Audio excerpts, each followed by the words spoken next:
Bienvenidos al programa a todos. Soy Danny Haiphong.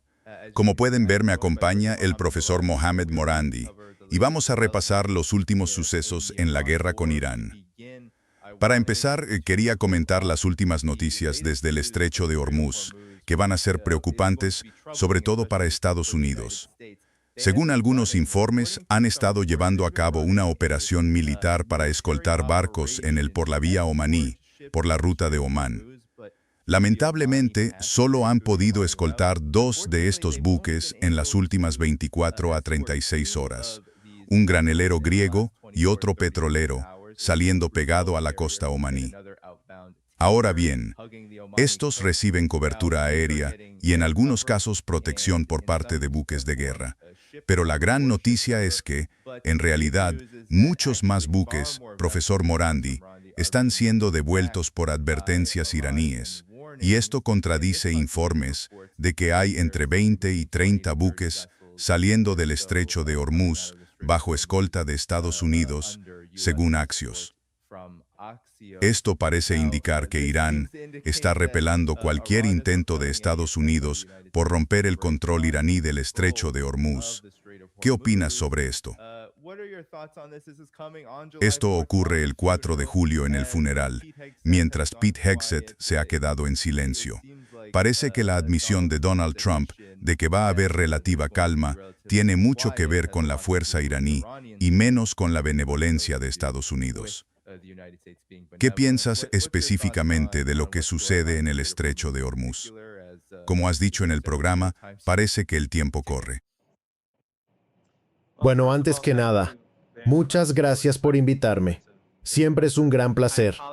Disculpen el ruido, pero estoy en un estudio y tengo un programa en Al-Mayadeen Televisión más tarde, así que tuve que hacerlo desde aquí. En el fondo, ahí está el complejo, la Musalla, donde llevaron los cuerpos de los mártires, la nieta del Ayatollah Jamenei, su hija y uno de sus yernos. Ahí es donde sus cuerpos fueron llevados y la gente fue allí a las oraciones. Y millones de personas participaron esta mañana. Estaba tan lleno que yo no pude llegar. Me fui de casa casi 3 horas antes. Fui a un sitio donde había cientos de miles de personas y ninguno de nosotros pudo llegar al lugar donde estaban realizando la oración. Fue tan masivo que muchos de nosotros terminamos agotados. Cuando llegué a casa tuve que dormir un par de horas, pero la situación en el Golfo Pérsico es solo una de esas violaciones continuas que Estados Unidos ha cometido respecto a sus compromisos. El memorando de entendimiento que se firmó entre Irán y Estados Unidos es claro, que durante el periodo en que se implemente ese memorando, los iraníes controlarán el Estrecho de Hormuz. Y sin embargo, en los últimos días, los estadounidenses han estado estableciendo un corredor por aguas territoriales omaníes o por una ruta omaní para eludir el control iraní. Y eso es lo que han estado haciendo también con el Líbano. El acuerdo entre Irán y Estados Unidos es muy claro. El régimen israelí debe abandonar el Líbano, respetarse su integridad territorial y terminar la guerra. Y luego, Estados Unidos firmó este memorando de entendimiento con el régimen israelí y con el gobierno títere en Beirut, donde básicamente regalaron el sur del Líbano al régimen israelí para que haga lo que quiera. Y Irán está diciendo que no vamos a permitir eso. No aceptaremos violaciones. Si ustedes cometen violaciones, entonces no cumpliremos con nuestros compromisos, ya sea en lo relativo a las negociaciones nucleares, que los iraníes no empezarán hasta que se resuelva el asunto del Líbano, y otros temas. Además, el Estrecho de Hormuz no se normalizará mientras Estados Unidos viole sus compromisos. Estados Unidos está intentando hacer pasar barcos por el estrecho en violación del acuerdo. Pero lo que están haciendo básicamente es obligar a Irán a que se defienda. Según el acuerdo, Después del primer mes, debería restablecerse el paso normal por el estrecho, como antes de que empezara la guerra. Es decir, la cantidad de barcos volvería a lo que era hace 4 o 5 meses. Pero si ahora Estados Unidos está violando el acuerdo, no hay razón para que los iraníes, en el segundo mes, normalicen el número de barcos que atraviesan esa ruta. Así que Estados Unidos se está perjudicando a sí mismo. Y la razón por la que lo hacen es por el régimen israelí, por el lobby sionista.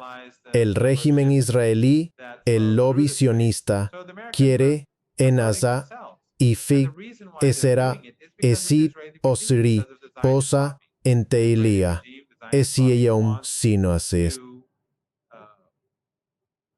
Asegurar que las tensiones entre Irán y Estados Unidos se mantengan altas con la esperanza de poder reanudar la guerra más adelante. Pero esto no va a intimidar a los iraníes. Y como vimos, estoy seguro de que muchos de sus espectadores han visto a millones de personas en las calles de Teherán. La determinación del pueblo iraní está clara. El alto grado de legitimidad del Estado en Irán, creo que los medios occidentales ya no pueden cuestionarlo. Los centros de pensamiento occidentales, durante años, han dicho que la República Islámica de Irán es impopular, que la gente la odia, que es incompetente, corrupta, que se está desmoronando. Y esas narrativas falsas producidas por sus analistas, por los medios occidentales, por sus libros publicados, quiero decir, rara vez se encuentra algo que valga la pena leer sobre Irán en Estados Unidos. Y por eso dije, por ejemplo, el libro de Alasdair Crooke, Resistance is Good to Read, o Going to Tehran de Flint y Hilary Leverett, son realmente buenos, o A Dangerous Delusion de Peter Auburn. Estos son, ya sabes, de los pocos libros que la gente puede comprar y leer para aprender algo objetivo sobre Irán. Durante décadas han dicho que este régimen está al borde del colapso y les encanta usar la palabra régimen. Pero ahora vimos que han perdido 2 guerras, el año pasado y este año. Perdieron la guerra de asedio, perdieron en la mesa de negociaciones. El memorando de entendimiento demuestra claramente que Irán tenía la ventaja, pero el funeral de hoy, las procesiones de ayer, hoy y mañana, muestran que qué tan popular era el ayatolá Khamenei a ojos de los iraníes de a pie. Era mucho más que una figura religiosa, como por ejemplo el Papa. Era un revolucionario, un antiimperialista, una de las máximas autoridades religiosas. Y ya sabes, siendo Irán una de las sociedades más educadas del mundo, millones de iraníes con estudios salieron a las calles a rendirle homenaje y a mostrar su apoyo a la República Islámica. Uno pensaría que Estados Unidos, sus analistas y los llamados expertos mirarían esto y dirían, vale, repensemos nuestra política sobre Irán, actuemos con más sensatez y dejemos de intentar socavar al país porque claramente no funciona. Pero eso no es lo que van a hacer. Nunca aprenderán, aunque la gente, mucha gente en todo el mundo, ahora está despertando a la realidad de lo que sucede en Irán. Al final del día, esos responsables de la política en Estados Unidos, esos llamados expertos, esos analistas y los políticos seguirán siendo los mismos de siempre. Nunca cambiarán. Así que las tensiones en el Golfo Pérsico, quiero decir, los estadounidenses quizá puedan sacar algunos barcos mediante un mecanismo que viola el acuerdo, pero en última instancia se están saboteando a sí mismos porque como resultado los iraníes no van a cumplir con su parte del trato. Sí, y eso es exactamente lo que está pasando, Somale. Y definitivamente dedicaremos buena parte de este programa a esta reunión histórica en el funeral del ayatolá Ali Khamenei. Antes de eso, solo quiero subrayar lo totalmente inútil y, como usted dijo, lo perjudicial que resulta para Estados Unidos cuanto más invierten en este tipo de esquema. Primero, 2 funcionarios de Estados Unidos le dijeron a Barack Ravid de Axios que alrededor de 50 buques estaban usando, con sus transpondedores encendidos, este corredor omaní, que a veces cuenta con escolta aérea e incluso escolta de buques de guerra de Estados Unidos. Pero hay datos del tráfico marítimo que en realidad contradicen esto. Solo unos pocos pudieron salir por esta ruta y que hasta 8 buques, es decir, 4 veces más, tuvieron que regresar. Así que son muchos recursos gastados para violar este acuerdo y, además, en esencia no logran generar más actividad a través del estrecho de Hormuz para forzarlo. Y por supuesto está el hecho de que Irán y Omán han llegado a un acuerdo que establece que habrá control conjunto, que incluirá tarifas y que no incluirá a Estados Unidos, por lo que Estados Unidos solo está mostrándose ante Irán no solo como un socio poco confiable, sino como uno que debe ser excluido a toda costa de ahora en adelante. ¿Qué piensa usted al respecto? Bueno, Estados Unidos está constantemente amenazando a Omán. Y si recuerda, hace 2 o 3 semanas Trump dijo, si hace falta, destruiremos Omán, o algo por el estilo. Y esa es simplemente la mentalidad de Washington, y todo eso se considera normal. Quiero decir, incluso los opositores de Trump, cuando él amenaza con aniquilar a Irán o bombardear Omán, un aliado de Estados Unidos, o cuando dice que borrará de la faz de la tierra a una civilización, eso no provoca ninguna reacción en Occidente. Y eso demuestra que no se trata solo de Trump, no es solo un desvarío de un psicópata medio loco. Es toda la clase política la que considera aceptable ese tipo de conducta y ese lenguaje. No hay indignación. No la hubo en las capitales europeas ni en sus parlamentos, cuando bombardearon una escuela primaria iraní y masacraron a 168 niños. No hay indignación alguna por este lenguaje. Así que él amenaza a Omán y casi no hay reacción en Occidente. Pero Omán está intimidado por Estados Unidos. Omán quiere tener ese control conjunto sobre el estrecho de Hormuz. Pero ahora se está demorando por la presión que viene de Washington. Pero los iraníes le han dicho a Omán, y lo han dicho en público, que si Omán quiere ser parte de esto, con gusto lo harán con ellos. Pero si Omán, por la razón que sea, se acobarda y retrocede o se retira, los iraníes lo harán por su cuenta. Así que no es que vayan a ceder el control. Dicen, o serán nuestros socios, o si están intimidados y no pueden, lo haremos solos.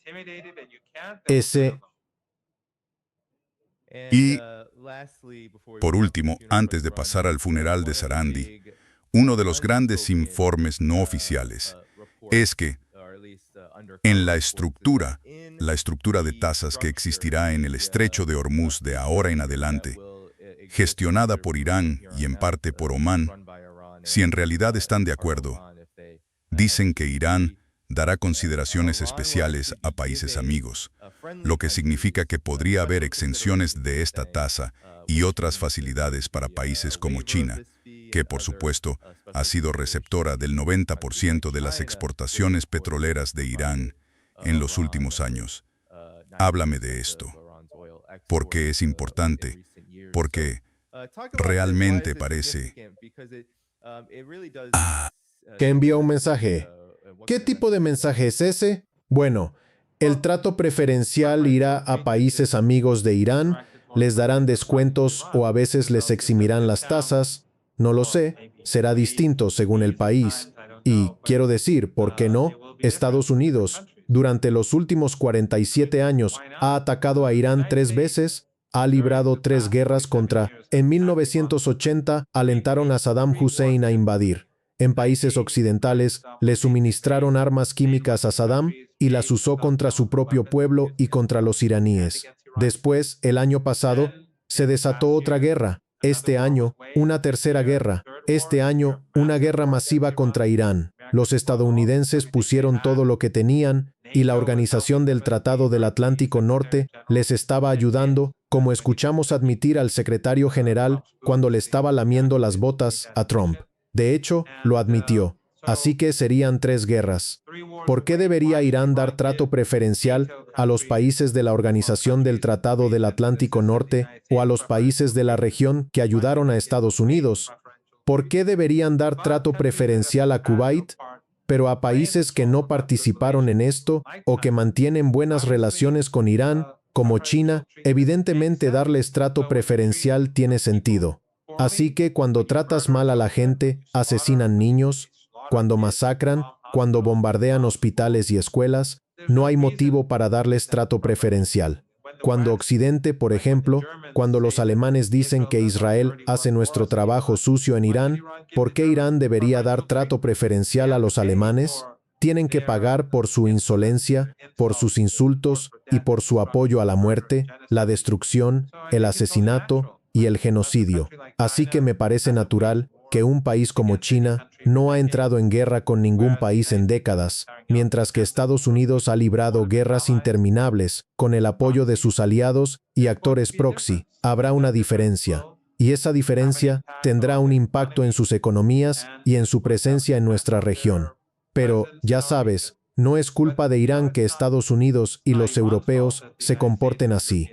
No es culpa de Irán que los regímenes regionales hayan ayudado a Estados Unidos a agredir al país.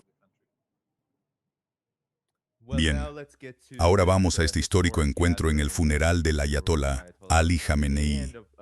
Y también hay, creo, al menos 60 otros funcionarios iraníes y sus familiares.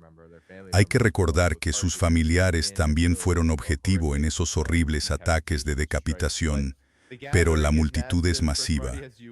Como bien sabes, en tus intentos fallidos de pasar tiempo entre la gente, Yo estuve entre la multitud durante horas, pero simplemente no pude acercarme al lugar donde estaban celebrando la oración. Sí, no pudiste llegar.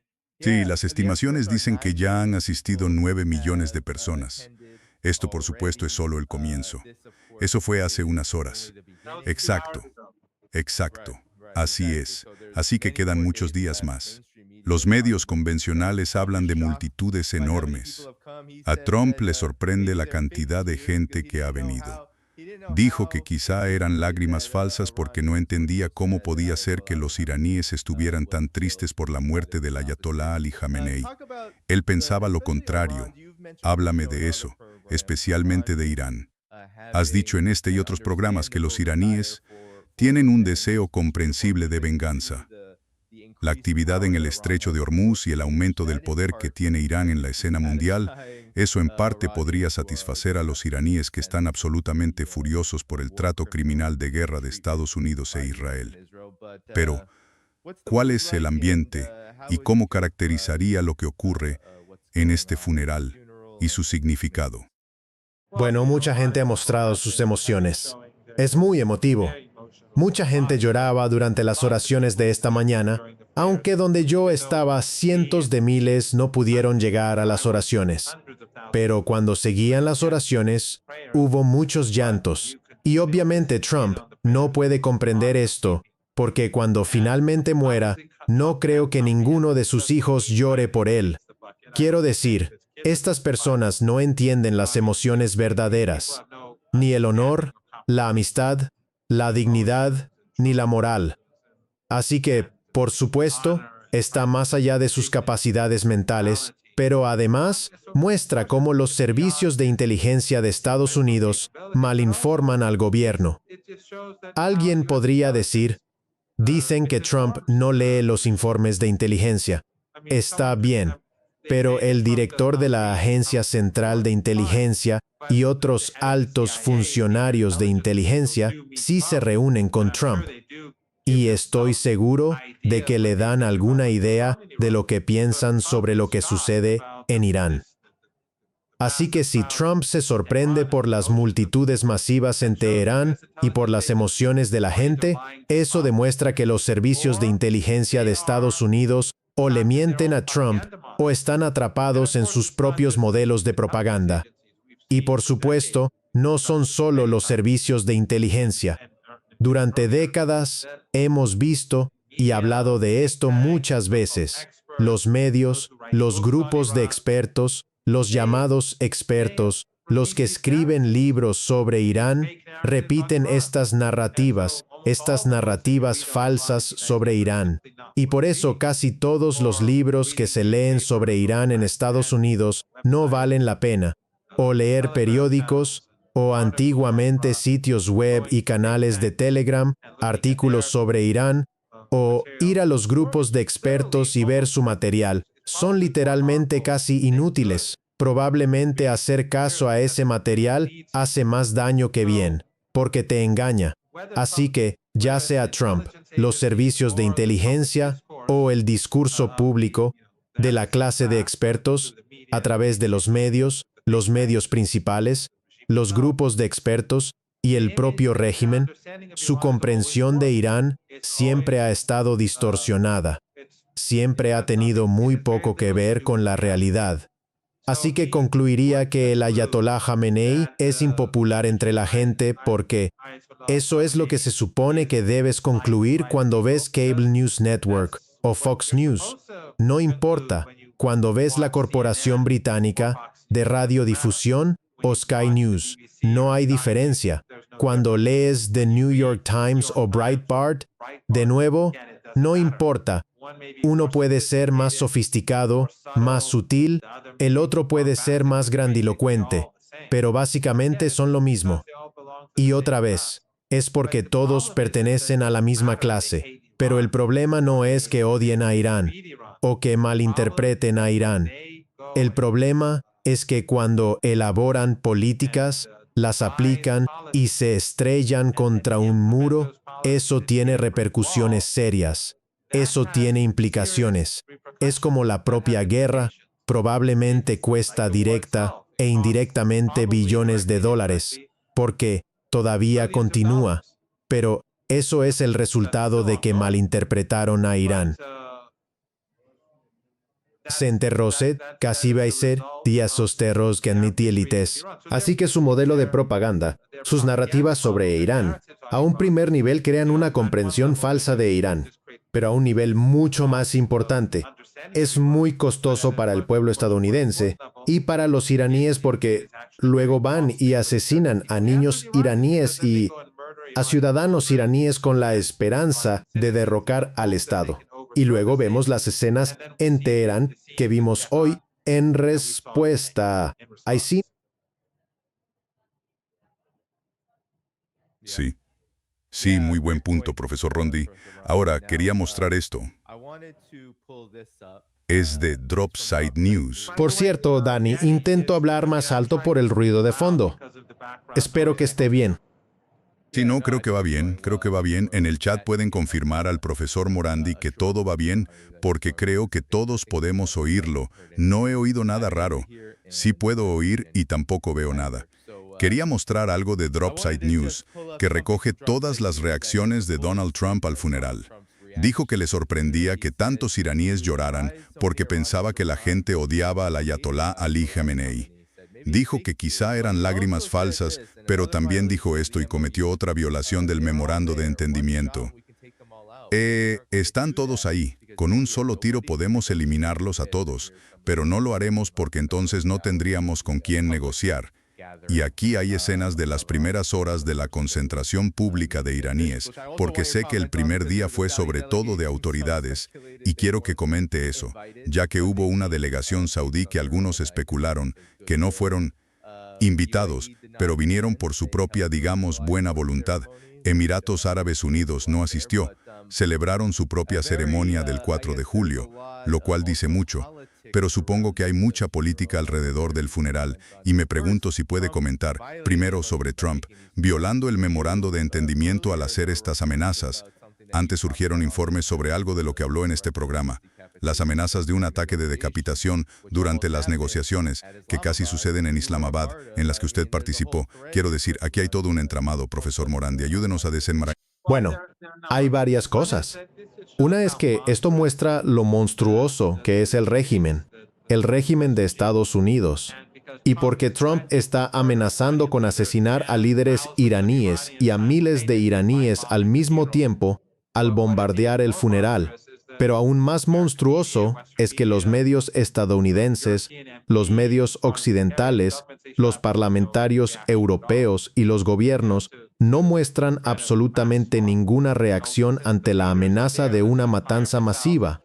Como los líderes están allí, vayamos y lancemos misiles y matemos a miles de personas para destruir a un pueblo. Así de malvada es la clase política en Estados Unidos. Y cuando se piensa en ello es realmente impactante. Hablan de cosas que el régimen israelí hace a diario, y eso demuestra lo normal que les resulta. Ni siquiera consideran la falsa corrección política de antes. Eso es una cuestión. Dice más sobre el establishment político en los países occidentales que sobre Trump en sí. Con respecto a las amenazas que ha hecho antes, vieron al New York Times y al Washington Post afirmar que Estados Unidos podía hacer lo que los israelíes querían. Eso es absolutamente falso. Yo estuve en ese avión cuando fuimos de Teherán a Islamabad. Fue por entonces, no recuerdo exactamente cuándo, cuando el Washington Post publicó un artículo de opinión diciendo que debían asesinar a los negociadores iraníes. Y todos vimos eso cuando estábamos en Islamabad. Y, por otra parte, las conversaciones en Islamabad fracasaron, ¿no? Se veían avances. Constantemente los iraníes negociaban por teléfono, pero sus acompañantes Witkoff y Kushner estaban allí y tenían que llamar a Netanyahu y a otros, y al final no pasó nada. Así que cuando se retiraron, los propios iraníes dijeron que había que idear una manera de proteger a la delegación.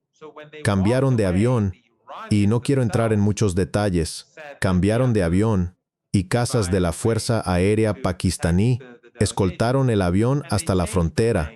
Luego aterrizaron cerca de Mashhad, que creo que ya lo comentamos en el programa. Está cerca de la frontera con Afganistán y Turkmenistán, al noreste de Irán. ¿Por qué? Porque está lejos de Israel. El régimen israelí no tiene la capacidad de bombardear Irán. Siempre que realizan esos bombardeos es porque aviones estadounidenses reabastecen de combustible a sus casas. Aviones que despegan desde Qatar, Arabia Saudita o Jordania. Los reabastecen para que puedan operar. Pero Mashhad está todavía más lejos. Así que si Estados Unidos e Israel quisieran atacar, tendrían que penetrar muy profundamente en Irán. Era más difícil. Entonces, al entrar en el espacio aéreo iraní, cambiaron rápidamente de rumbo, se dirigieron hacia Mashhad y aterrizaron deprisa. Salieron del avión rápidamente y regresamos a Teherán por tierra. No hubo ninguna información de inteligencia procedente de Estados Unidos entregada a los iraníes, ni directa ni indirectamente. Y esto fue simplemente una medida iraní para proteger a la delegación. Le supero. Y hay que darle mérito a todos los que iban en el avión en la delegación. Cuando estábamos en Pakistán, ni una sola persona quiso quedarse. Decir, me quedo un par de días más, voy por tierra, tomo otro vuelo, lo que fuera. También había mujeres jóvenes, periodistas con nosotros. Se subieron al avión como todos los demás. Así que todos volvimos en ese vuelo a pesar de las amenazas. Y por supuesto sabemos que el Washington Post está estrechamente vinculado a la Agencia Central de Inteligencia. Así que cuando hay un artículo de opinión en el Washington Post, uno lo toma en serio. Desde entonces, claro, Trump también ha estado amenazando a los negociadores iraníes. Durante las recientes negociaciones en Europa, amenazó a los negociadores. Dijo que nunca volverían a Irán. Amenazó al presidente, volvió a amenazar con aniquilar a Irán. Y, por supuesto, recibió completa indiferencia por parte de los medios occidentales, de las capitales occidentales y de los parlamentos occidentales, igual que en esta última amenaza en la que dijo que podemos... Parece que te perdimos por un momento. En cualquier caso, esperaré a que puedas volver. Isa Patorea Sobaskas. Nabo Boli. Sí, por favor, continúa con lo que estabas diciendo. ¿Se oye bien? Sí, ya estás de vuelta. Bien, lo siento. Alguien llamó. Por eso me cortaron la llamada. No, está bien. Otra vez hizo estas amenazas y hoy, o las amenazas que leíste, no sé si fueron hoy o ayer, creo que fueron ayer, pero que él podría eliminarlos a todos, matarlos a todos y matar a miles de personas, quizá decenas de miles en el proceso, y eso está bien. Pero el problema es que no habrá negociadores. Esa es la mentalidad con la que lidiamos en Occidente. Genocida, abiertamente genocida, y no hay protestas. No ves a parlamentarios griegos protestando, publicando declaraciones condenando a Trump. No ves a parlamentarios noruegos diciendo que lo que Trump dice es indignante. No ves al parlamento francés ni al alemán. Ninguno dice nada. Nueva Zelanda, Australia, Canadá, todo bien, está bien. Amenazar con masacrar a los iraníes está bien. Los iraníes conocen esas amenazas y aún así salen a las calles. Saben que hay amenaza de ataques aéreos contra la procesión funeraria porque se habla de eso en las redes sociales. Pero la gente va y desafía las amenazas. Y por supuesto, mucho tiene que ver con la cultura religiosa de Irán. Ya lo hemos comentado antes. La cultura chiita en particular. Hay cierta resiliencia, cierta fortaleza interior que proviene de, y creo que el libro de Alasdair Crooke, Resistance, da una idea de esto. Además, quizá, al ir a Teherán, creo que les ayuda a entender mejor. Así que se crea ese sentido de desafío. ¿Sabes? Que existe entre los iraníes, los libaneses y los ansar, que es bastante único.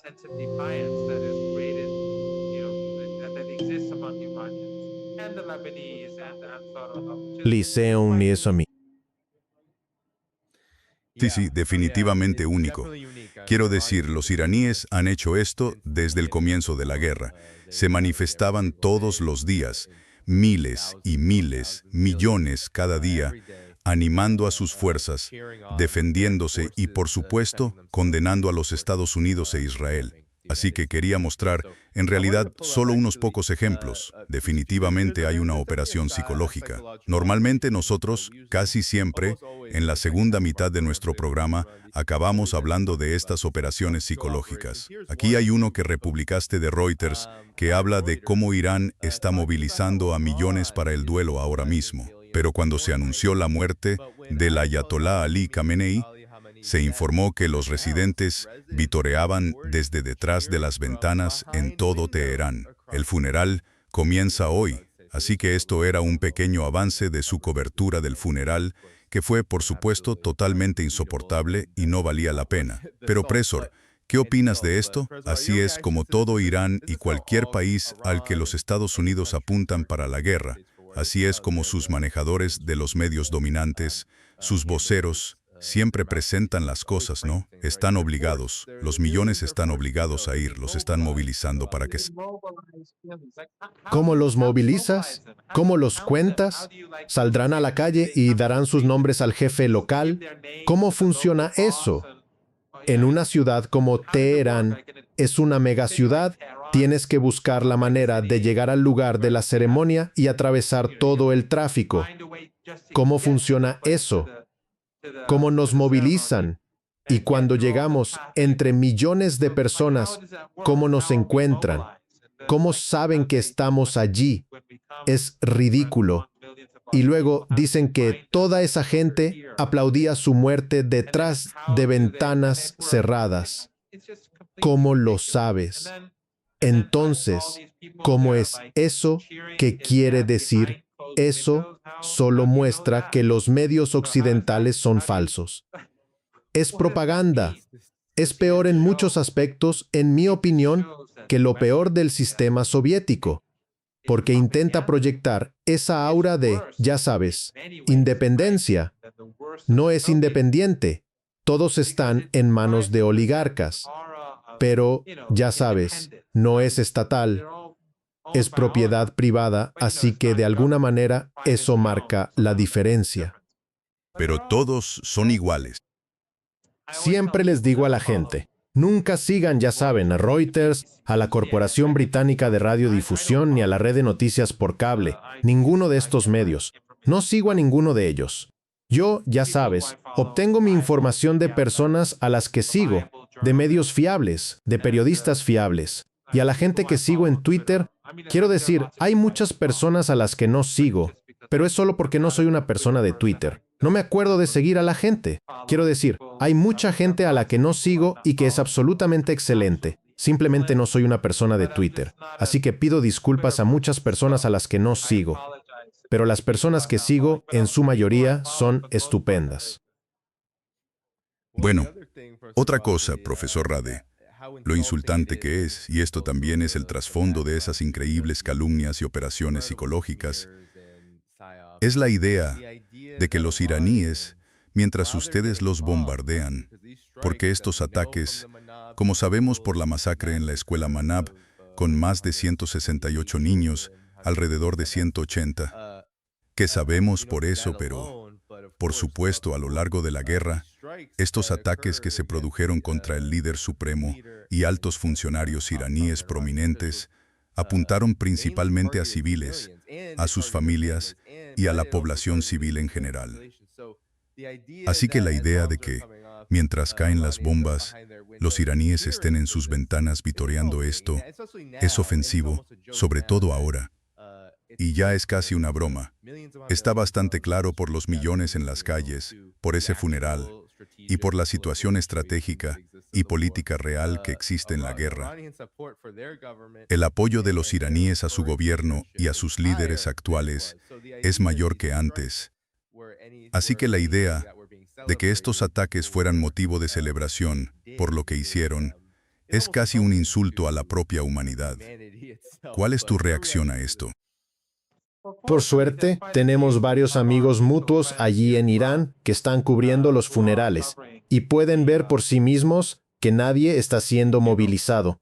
De hecho, como es festivo, la gente puede salir de Teherán e irse de vacaciones al norte, a la costa. Pueden ir a los bosques y montañas del norte de Irán, al noroeste, al oeste. Pueden quedarse en casa y hacer lo que quieran. Ir al funeral en realidad cuesta mucho esfuerzo. Estamos en pleno verano. Es que hoy habría como 35, 36 grados y luego tienes que llegar al funeral, lo cual no es nada fácil. O sea, como dije, yo salí casi 3 horas antes del funeral, tal vez algo menos, no estoy seguro, y no llegué a la oración. Quedé atrapado en una multitud enorme. No importa a dónde miraras, era un océano de gente y todos eran como yo. No podían llegar.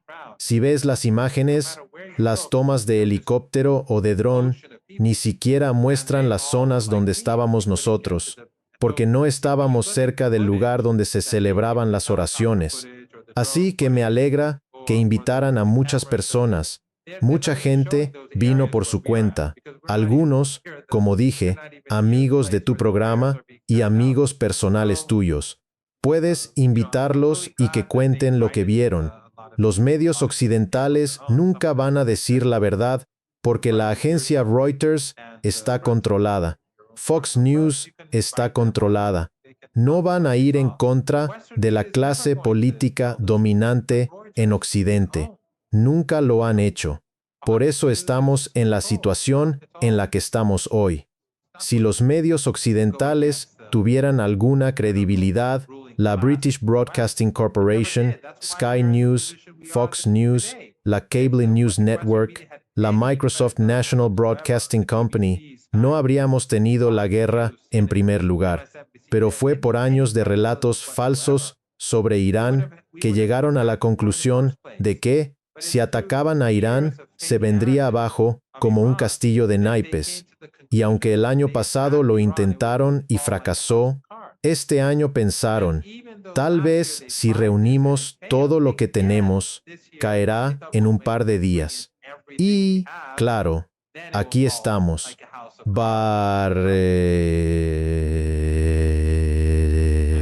No. Sí, aquí estamos. Bueno, pasemos a otras noticias. Barack Ravid vuelve a publicar, como si cada fin de semana hubiera un nuevo informe sobre la relación entre Israel y Estados Unidos. Según Axios, el presidente Donald Trump de los Estados Unidos le dijo a Netanyahu, o le dejó saber quién manda, antes de la posible visita de Netanyahu a la Casa Blanca esta semana. Y Netanyahu respondió diciendo que rechaza la afirmación de J.D. Vance de que los Estados Unidos son el último país que todavía apoya a Israel. Afirma que está recibiendo mucho apoyo desde India en su página de Facebook. Dice que Trump está de acuerdo con él el 99% del tiempo y que a veces hay desacuerdos, como en cualquier relación. No rechazó la afirmación y culpa el cambio en la percepción pública, sobre todo entre los jóvenes republicanos, a las narrativas en redes sociales que se promueven a diario. Por países extranjeros, me pregunto a qué países extranjeros se referirá. Probablemente Irán, porque eso está de moda estos días y siempre lo ha estado para los israelíes. ¿Qué opinas tú de esto? Siempre parece haber otra, yo las llamo operaciones psicológicas, sobre la fractura entre Estados Unidos e Israel. ¿Qué te parece? ¿Por qué ahora? Bueno, es difícil decirlo. Yo creo que, a diferencia de algunos de nuestros amigos y quizá de los tuyos, creo que hay diferencias no tanto entre el régimen israelí y Estados Unidos, sino entre Trump y Netanyahu, y quizá entre Netanyahu y muchos partidarios israelíes en Estados Unidos. Creo que esa ruptura existe. Creo que la razón es que Netanyahu, durante lo último, quiero decir, desde el 7 de octubre, que llevamos casi 3 años ya, por casi 3 años, digamos, ha estado destruyendo al régimen israelí. A través de guerra tras guerra, está destruyendo al régimen. El régimen es despreciado en todo el mundo. Miren las primarias del Partido Demócrata en Nueva York, en barrios con poblaciones judías muy numerosas. El apoyo al régimen se ha desplomado, lo que demuestra, por cierto, que los jóvenes judíos, y seguro que también muchos mayores, pero sobre todo los jóvenes, eso muestra su integridad intelectual, porque, claro, Estados Unidos es el país más manipulado por la propaganda del mundo, y su población es la más manipulada. Pero los jóvenes judíos no solo están expuestos a la propaganda como todos, sino que además reciben propaganda de sionistas dentro de su propia comunidad, personas muy, muy poderosas. Así que, pese a esas dos capas de propaganda, se han vuelto contra el sionismo. Esto es destructivo para el régimen. La gente en Estados Unidos se está volviendo en su contra. Incluso en India ocurre lo mismo. Muchos indios me han dicho que ha habido mucha simpatía por Irán durante esta guerra y en realidad bastante hostilidad hacia Trump por varias razones. Lo que ha cambiado las percepciones en buena parte de la sociedad india es lo que el régimen israelí ha estado haciendo en Gaza. No conozco encuestas, pero me dicen que las cosas han cambiado. Ahora, ¿en qué medida? No lo sé.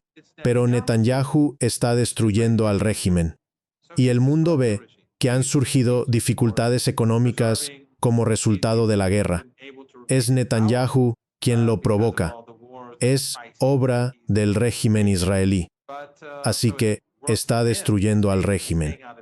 Él, por supuesto, se está manteniendo. Ha podido mantenerse en el poder gracias a todas las guerras y crisis que ha creado. Así que le ha funcionado. Por ahora se mantiene fuera de la cárcel él y su esposa. Pero esto es catastrófico para el régimen israelí, y el apoyo hacia él se ha desplomado en todas partes. Así que creo que existe esa ruptura y pienso que muchos sionistas, si son cuerdos, aunque apoyen el genocidio, querrían que Netanyahu saliera porque es horrible, su nombre provoca odio en todas partes. Si yo fuera sionista, querría quitarlo poner a otro en su lugar, intentar humanizar a esa persona, hacer que parezca más humano, si es que se puede hacer que un sionista parezca humano, quizá hacerle una entrevista con su gato o algo así, luego echarle la culpa de todo a Netanyahu y decir, bueno, eso fue Netanyahu. Todos los problemas del pasado fueron por él. Y este nuevo primer ministro, al igual que todos los dirigentes principales de la política israelí, son genocidas. Y son abiertamente genocidas. Pero, ya sabes, quizá puedan encontrar un término para eso en inglés. Quizá puedan venderlo como alguien más agradable. Si yo fuera sionista, eso haría. Creo que estas divisiones existen por dos razones. Una, porque los intereses de Estados Unidos están en conflicto con los intereses del régimen israelí. La crisis global, la crisis económica y la crisis energética está obligando a las élites de Estados Unidos a priorizar sus propios intereses sobre los intereses israelíes, o al menos a plantearse esa decisión. Y la otra razón es que, nuevamente, para los sionistas que querrían evitar el colapso total de su imagen en todo el mundo, deshacerse de Netanyahu puede ayudar a engañar a los completamente ingenuos. Kunas. Sí, bueno, si hay alguna entidad política en el mundo que necesite una lavada de cara, es Israel. No sé cómo podrían lograrlo, pero supongo que la desesperación por hacerlo existe. Tenemos una pregunta del público de Selma que pregunta, ¿qué ves que va a pasar después de la guerra, ahora que Irán ve que muchos están de su lado? El ministro de Relaciones Exteriores, Abbas Araghchi, tiene un aura en Internet. Hay cariño por la selección iraní de fútbol. ¿Ves a Irán abriéndose más o que vaya a haber cambios internos por este giro? ¿Para qué? ¿Algún cambio interno? No sé a qué se refiere, pero ¿qué opina? Bueno, Irán siempre ha sido un país muy dinámico. Contrario a lo que se oye en Occidente, tenemos elecciones regulares. Hay muchas diferencias dentro del país que se expresan abiertamente. Incluso respecto al memorando de entendimiento, hay un gran debate en Irán. Ayer y hoy, cuando estaba en la calle, mucha gente se me acercaba pensando erróneamente que soy un negociador. No tengo nada que ver con las negociaciones. No apoyo a ningún bando político ni a ningún partido en Irán. A veces estoy de acuerdo con a veces con B. Así que en estos últimos días, mucha gente se me acercó para hablar del memorando de entendimiento. Muchos lo apoyan. Otros están preocupados por ello. Unos pocos se mostraron muy hostiles. Y fueron bastante hostiles conmigo, pensando que yo había tenido algo que ver. Pero, en general, siempre hay debates intensos en las universidades, en los medios y en la calle. Los iraníes son muy, ¿cómo decirlo? Se relacionan con facilidad. Si te subes a un autobús y hablas con la persona de al lado, lo más probable es que hable contigo. Si tomas el metro, alguien puede empezar a hablar contigo. O en un taxi, el conductor empieza a hablar. Eso es parte de la cultura iraní que a mí me gusta. Y siempre ves a la gente quejándose, enfadada o criticando. Y hemos tenido distintos gobiernos. Las políticas del presidente actual no son las mismas que las del doctor Raisi. Quiero decir, hay coincidencias, claro, pero también diferencias importantes. Y el gobierno anterior al del presidente Raisi era muy distinto al suyo. Así que hay todos esos debates en Irán. Es un país muy dinámico. Y obviamente seguirá evolucionando. Y cuanto más confianza gane el país, espero que en meses y años venideros por su victoria en esta guerra y porque este funeral mostró su fuerza, más podrá evolucionar positivamente y afirmarse en el mundo. Pero si quisiera visitar Irán, creo que probablemente lo encontraría un sitio muy agradable. No puedo pensar en otro país donde me gustaría vivir. Si no estuviera en Irán, me gustaría estar en Líbano o Yemen o en algún lugar así, por mi visión del mundo. Pero me gusta mucho. Si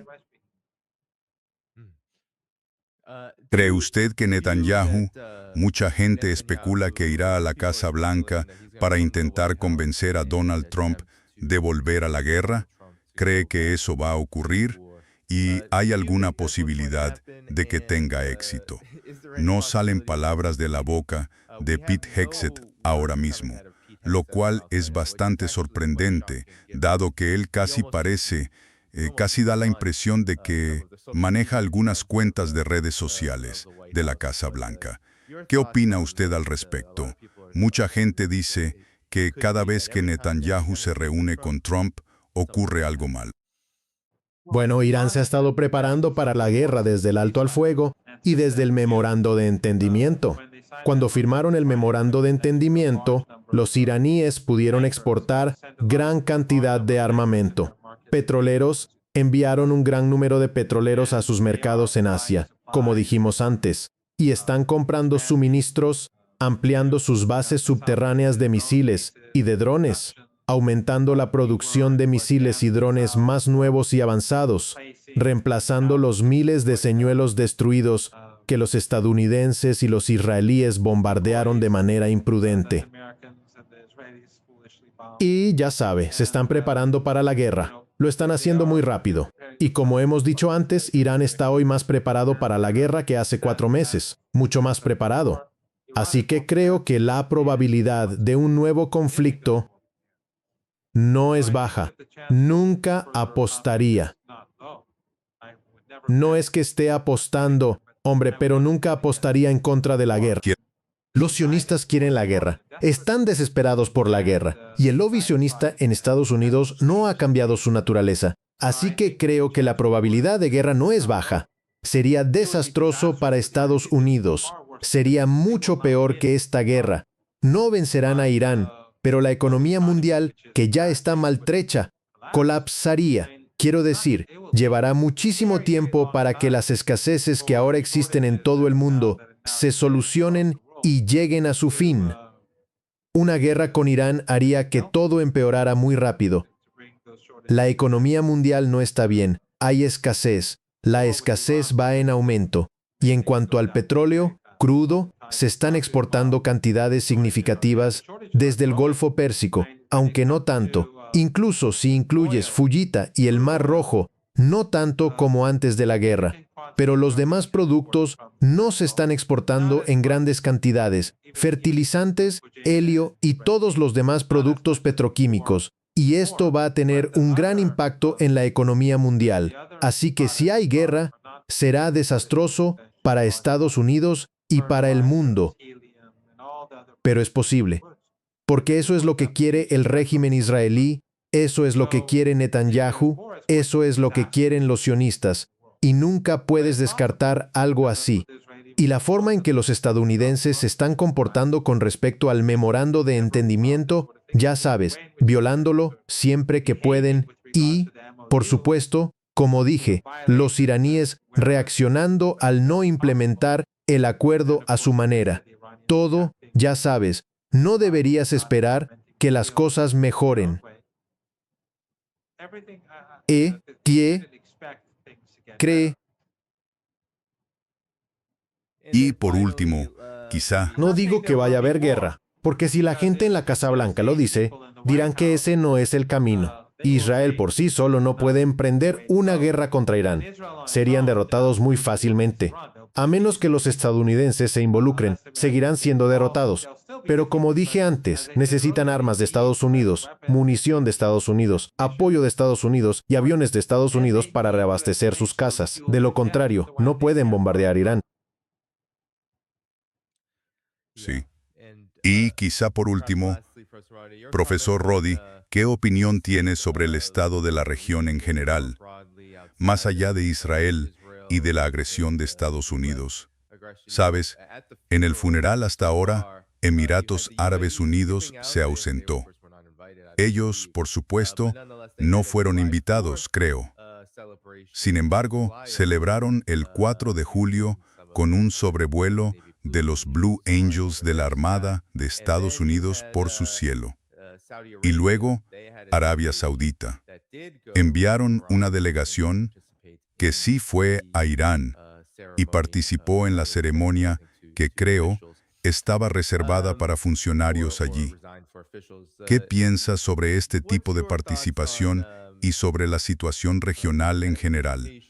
Como sabe, hay informes de que Arabia Saudita y Yemen podrían entrar en una nueva guerra. Por supuesto, se ha hablado de la situación en Irak.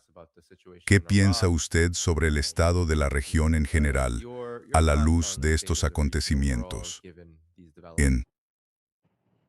Bueno, ya sabe, usted ha básicamente señalado por qué es muy difícil afirmar algo de forma concluyente. Los iraníes han roto el asedio a Yemen, lo cual es algo importante.